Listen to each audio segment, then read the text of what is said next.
This is Fothentic History.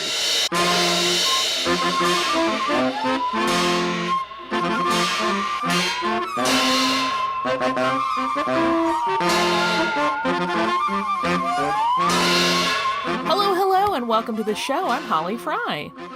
And I'm Brian Young. And today, Brian, we're going to talk about one of our favorite things. What is that? It's Ewoks, which are historically such a fascinating thing, and I feel like sometimes Ewoks kind of get short shrift, you know? They're not always taken terribly seriously. I'm fascinated by Ewoks and Ewok culture and just Ewoks in general. I think you're right. I think that they don't get the attention that they deserve, and I think they're pretty great. And so for a quick kind of heads up on what Ewoks are, in case anybody does not know. Ewoks, as most of us do know, were small, they're usually described as bear-like, sentient creatures native to the forest moon of Endor. And while their appearance was, at least by human standards, fairly cute and cuddly, the Ewok culture, though primitive in some ways, was really well developed, and it included what could be described as organic technology. Because the language of the Ewok culture, which became to simply be known as Ewokese, was more of a spoken language than a written one, it was just about impossible to access primary sources when it came to studying the history of this bipedal species.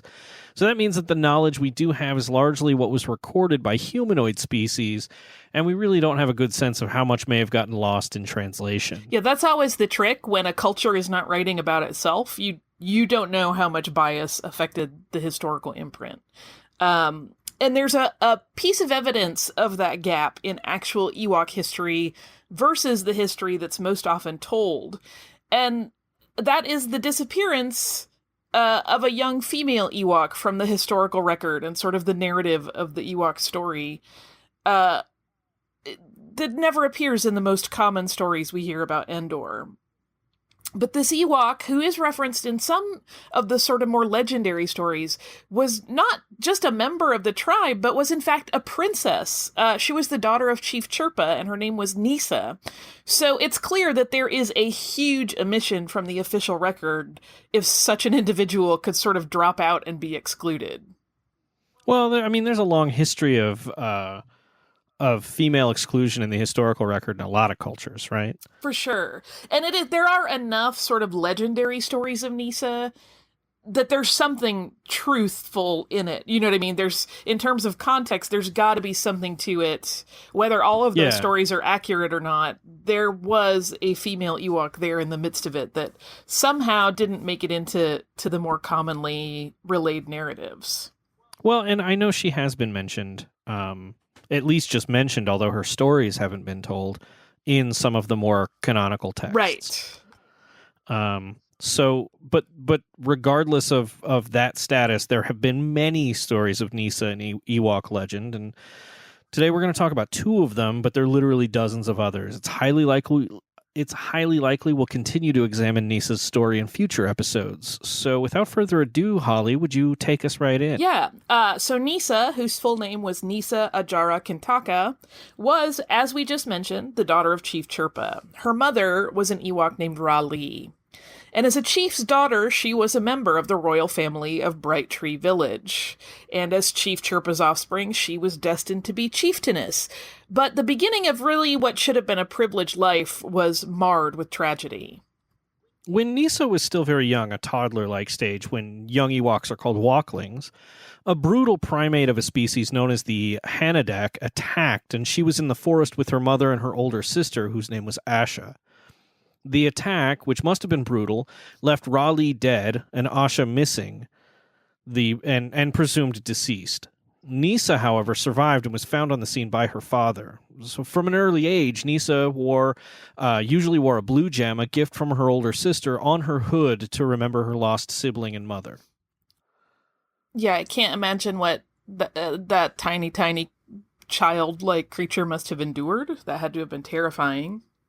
But as she grew up, Nisa, like any member of a culture, had a group of friends, which included Wicket, who we've heard about a lot in the official record, and Tebow. Those are both male Ewoks that we've commonly see in historical accounts of the tribe at Bright Tree Village.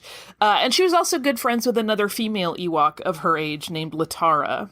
And these youngsters had all the sorts of usual adventures one would expect of children of an arboreal species, but they had their share of more noteworthy exploits as well. So once while picking out sunberries, which were native to the forest moon of Endor, Wicket and Nisa became terrified when the sky suddenly darkened and Nisa was almost carried away by a massive flying creature. And they immediately returned to the village to tell the Council of Elders, which was the governing entity that made decisions for the tribe. But as they approached the shaman Logray's hut, they heard a strange noise. As they got closer, they saw him, along with Chief Chirpa, conjuring a vision with Logray's magic. And the vision included the very winged beast that had nearly taken Nisa. Chirpa and Logray explained that this terrifying beast was a mantigrue and was actually enslaved by Morag, the Tulga Witch. Morag had previously sent the mantigrue to destroy the sunberry trees, which had devastating effects on the Ewok tribe, and Morag, who had a vendetta against the Ewoks, was once again machinating to use her slave to endanger the tribe by, yet again, stealing all the sunberry trees. Logray explained to the young Ewoks that the key to solving the problem was soap made from a shadow root plant. And this soap made the items it washed invisible. Rinsing the soap off would return an item to visibility. Logray had devised a plan to wash all of the sunberry trees with the soap to make them invisible to the mantigrue, and all of the village's members were called to task. Yeah, this was a huge undertaking. If you can imagine someone going, go wash a forest. It's kind of like that. It wasn't quite a whole forest, but it was a significant number of plants that were going to grow. Even just a grove. Yeah, exactly. Yeah. And much to his chagrin, Wicket was given the job of watching walklings while the other Ewoks worked on bathing the trees. And Nisa, who was very kind-hearted by nature, offered to stay back and help him to make the job of babysitting a little bit less of a burden. While Wicket and Nisa were playing with the walklings by the water, a group of 3 Duloks set eyes on them. Now, Duloks were allegedly distantly related to Ewoks, but whereas the Ewoks were cute, furry, and short bipeds, the Duloks were spindly creatures with faint patches of scruffy short hair, green hair usually, and definitely not cute. Yeah, I mean, beauty is in the eye of the beholder, so that's subjective, but I think by most human standards, if you looked at an Ewok and a Dulok next to one another, you would say the Ewok was cute and the Dulok was not so much. And the Duloks, observing the young Ewoks, noticed that they had soap, which was something that the Duloks desperately needed, particularly because they had a chronic problem with what seemed to be, based on the record, parasitic bugs. And so the 3 Duloks returned to their swamp home and they reported what they saw to their leader, King Gornish, who, first of all, chastised them for not grabbing the soap when they initially witnessed the bathing Ewoks. But, under Gornish's orders, the Duloks altogether hatched a plan to return to Bright Tree Village to take the soap, which they frankly felt the Ewoks were withholding from them in the first place. Well, in the meantime, Nisa and Wicket returned to the Sunberry Grove and saw just how effective Logray's shadow root soap was.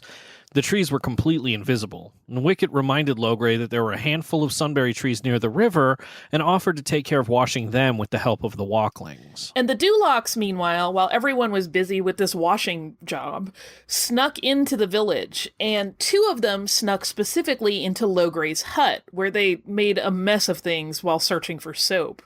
And they did find a bar of soap, but they didn't realize that it was Shadow Moon soap, and so they took it back to their group, and they all began to wash with it. So naturally, these Duloks were initially a bit confused and slightly terrified when they started to turn invisible as they bathed, but they quickly realized that it was harmless. One of them had rinsed some of it off and came back to visibility, and then they thought that they could use it to scare the Ewoks.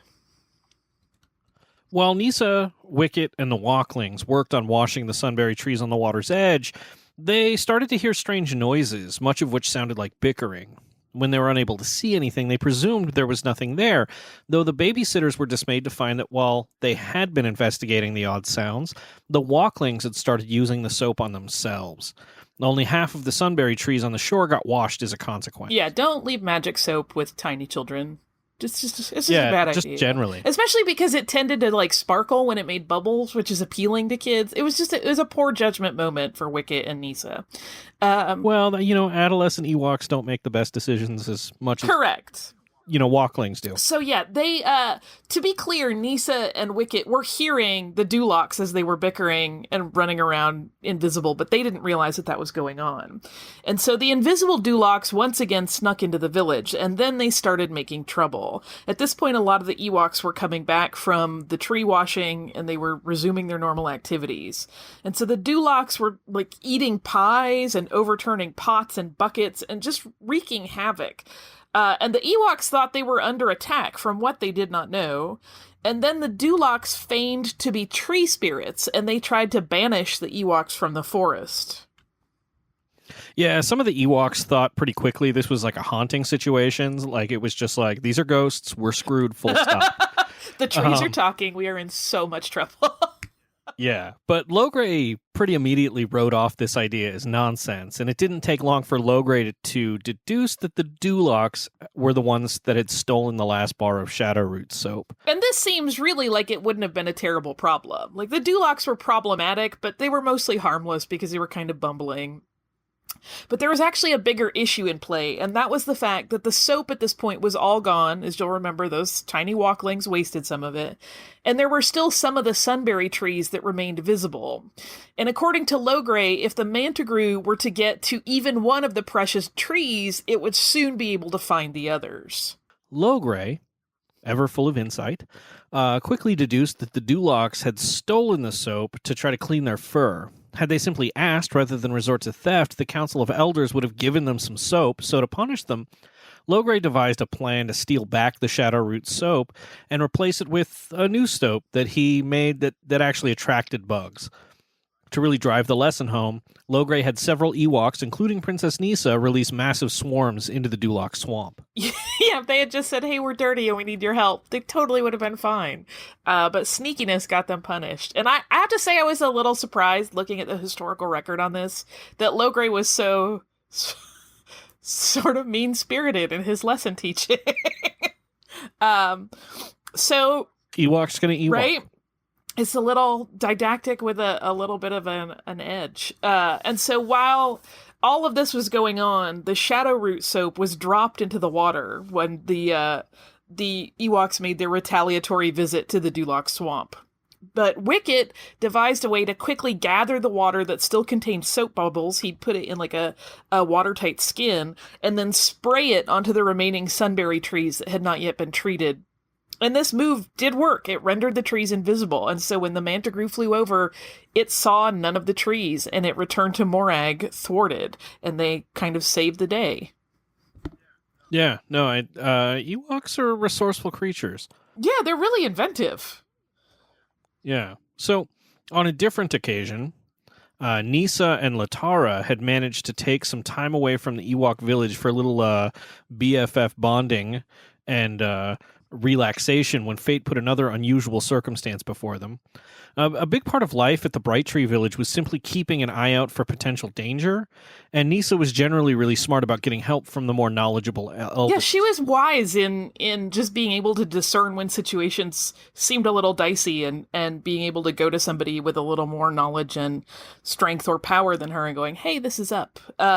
So while Nisa and Latara were taking a raft down one of Endor's rivers, their vessel was abruptly capsized. Once the two young Ewoks got their bearings, they saw the cause of the wave that had overturned their raft. It was an orange flog.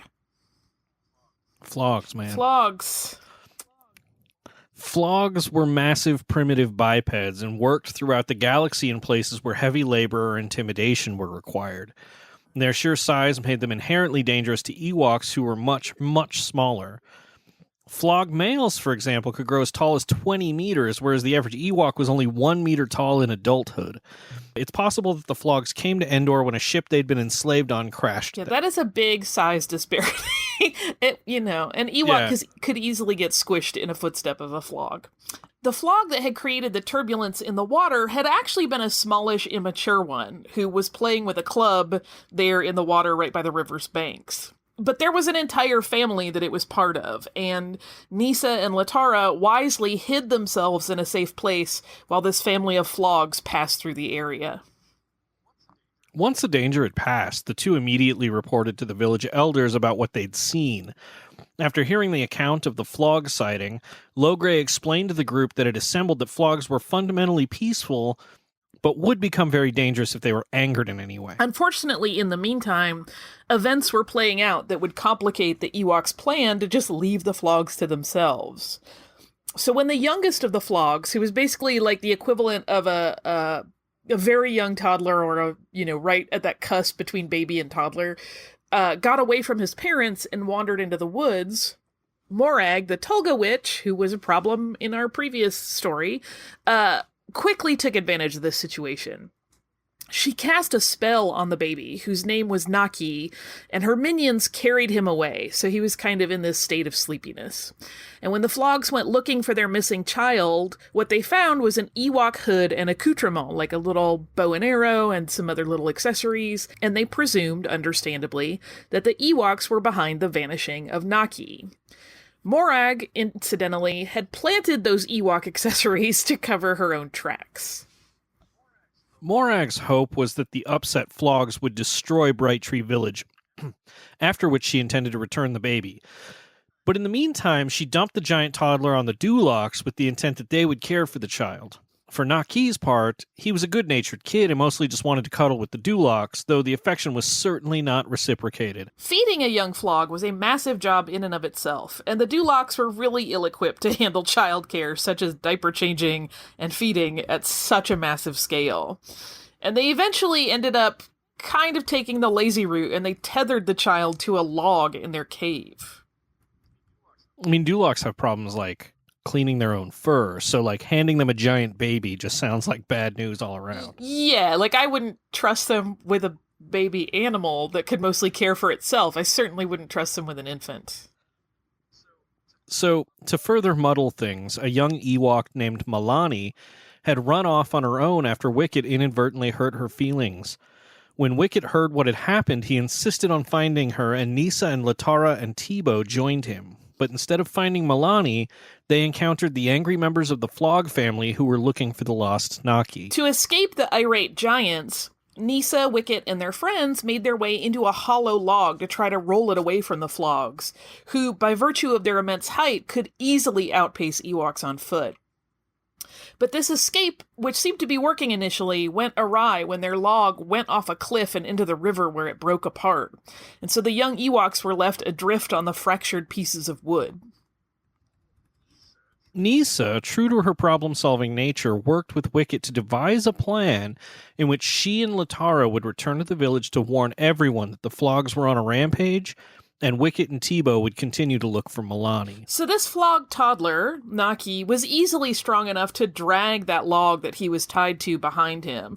And he eventually, having been left alone and being kind of a social kid, crawled right out of the cave, looking for someone to entertain him, presumably, with it still tethered to his leg.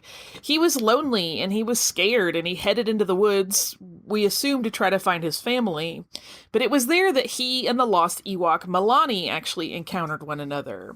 And Milani untied Naki from the log, because he had gotten it stuck in between two trees, and as a consequence, the two sort of formed a little friendship.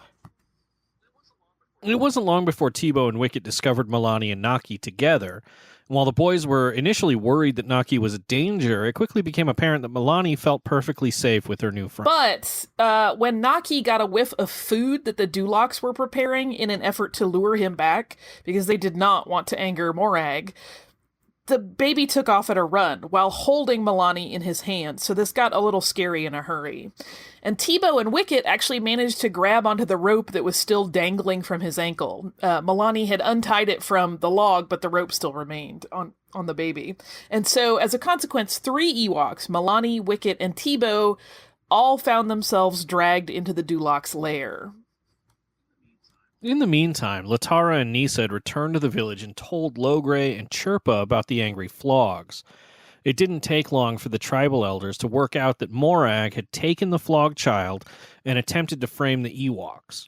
So as the flogs descended on the inhabitants of Bright Tree Village, Nisa and Latara ran into the forest in the hopes of finding Naki and ending the conflict. And they did find the flog baby, but that meant that they had also ended up in the Dulok's cave. And at that point, they basically joined Wicket and Teebo as the Dulok's captives. They were immediately tied up and taken prisoner. And the Ewoks were forced at this point to do the childcare work that the Duloks were unwilling to. Unfortunately, they were pretty proficient in it. Again, even despite the size disparity, they were very ingenious and they could handle this. So Naki was at least happy and content at this point, particularly as he still had his new friend Milani with him, which was quite soothing. So this band of Ewoks formulated a plan to escape and take the baby Naki with them. As Nisa was humming to the child to soothe him, the Duloks, who wanted to make an example of the chief's daughter, insist that she sing for them. So Nisa began a lullaby and had a beautiful singing voice, and while she sang, Teebo, who had a knack for communicating with animals, convinced birds nearby known as humming peepers to help them put the Duloks to sleep. Yeah, it's a little unclear to me still how exactly the humming peepers had this particular ability where they could kind of make people go to sleep. But they could. They would sort of hover around them, and much like hummingbirds on Earth, they had these, very fast flapping wings, and they seemed to just have this very soothing effect on people that lulled them right off into dreamland. And once all of the Duloks and the baby had dozed off, the Ewoks carefully and quietly made their way out of the cave, which was no small feat because they were carrying a massive sleeping child. Remember, he's still, even though he's a baby, much bigger than Ewoks. And at the same time, the Ewoks back at the village were assembling to fight off the angry flogs. Like, they were basically doing military formation to try to defend themselves. And the witch Morag was also on hand, completely reveling in the chaos that she had created, and eagerly watching what she hoped was going to be the end of the Ewoks. So just as the flogs were attempting to tear down the trees that made up the foundation of the Ewok village, Nisa, Wicket, Latara, and Teebo arrived with Naki. The flogs were understandably overjoyed to see their baby again, and he was able to communicate to them that the Ewoks had taken care of him. As for the Duloks, they had to deal with a very angry witch and a thrashing from the flogs when they showed up at the Ewok village. The Duloks, when they woke up, had kind of tailed the Ewoks, Nisa and her friends, to try to get the baby back again. And they encountered angry adult flogs, which didn't go so well. But at this point, the Ewoks and the flogs actually became allies. Once everything was made clear and Naki was safely back with his family, it was all peace between the two. Both of these stories offer up examples of events that could have been utterly catastrophic for the Ewoks, and Nisa was at the epicenter of both of them. Now, examining these, and the many others that exist, bring the omission of Nisa from many of the more common records of Endor into sharp focus. So we'll continue our research in this area and keep sharing our findings from time to time to ensure that the legends of Princess Nisa survive. Yeah, she seems too important to kind of let her fall to the side. So she's one of those historical figures that's always been really fascinating to me. So I will probably do some follow-up episodes with additional stories about her life. Yeah, that would be great. I really like her. Do you have listener mail? I've got... I do. That sounds qualified, Brian. Well, I know how much you hate listening to people say nice things about us. I do. It's weird. It's weird. But this one was like really touching. And I sent you this one. So this is from Tatum. And Tatum writes... I listen to a lot of podcasts, much to my family's frustration. I'm often found sitting in the living room, TV off, listening to something that inevitably makes my teenage son roll his eyes. My love of history and science fiction podcasts invariably causes him to say, I need better hobbies. One day I was listening to one of your shows, the one about the Death Star, while my son was in the adjoining room eating a snack. He stopped eating, asked me what I was listening to. I explained your show, waiting for another eye roll. Instead, he sat down and asked me to restart the podcast so he could hear it from the beginning. He then scrolled through your shows, and we began listening to the ones that piqued his interest. I'd introduced him to the Star Wars universe when he was young, and while he'd loved the movies and games, he'd never had any interest in reading the books or listening to in-depth discussions on that universe. But your show has combined things he truly enjoys and allowed us to once again connect. Being the mom of a teenage son can be difficult at the best of times. Being able to sit with him and listen to a show discuss subjects we both enjoy has led to discussions on other subjects he's interested in without feeling like I'm prying. Your show's entertaining us and not feeling like a school assignment for him has also opened him to listening to other podcasts, which we also discuss. So thank you for your episodes and the opportunity to give me and my son to be entertained and educated, not only with the subject, but also each other. That's so sweet. So, yeah, no, that was, when I got that email, I was like, Holly, you need to see this. This is crazy. People like listening to this. That makes me so happy. Just that, Yeah. Yeah. I don't need to extemporaneously discuss it. It's pretty obvious why it would make me happy. Yeah. So, if you'd like to send us any listener mail and tell us about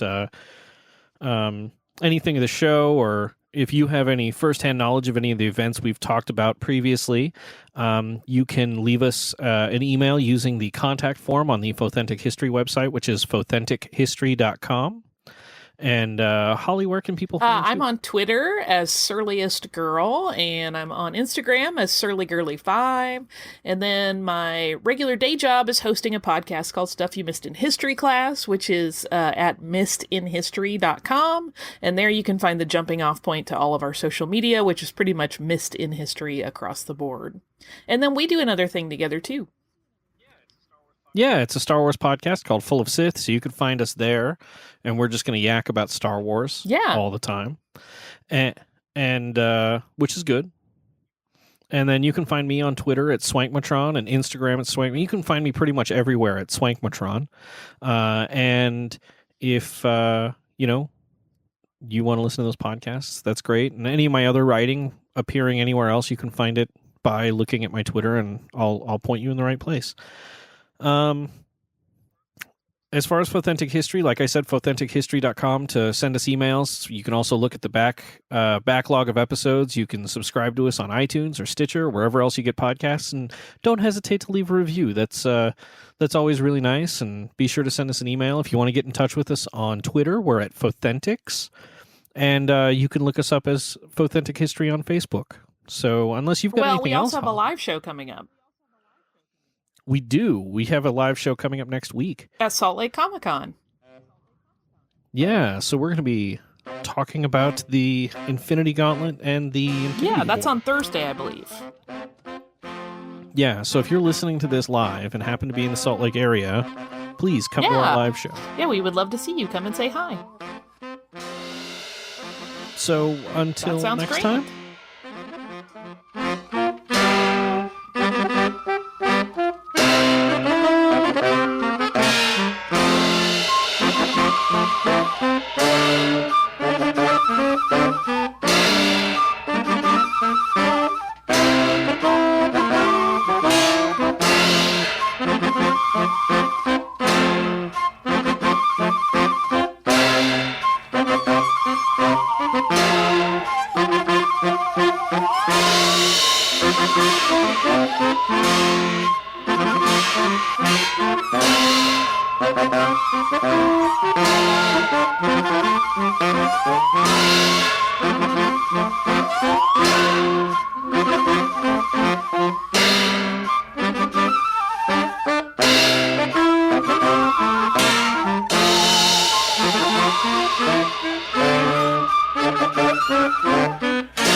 Bye.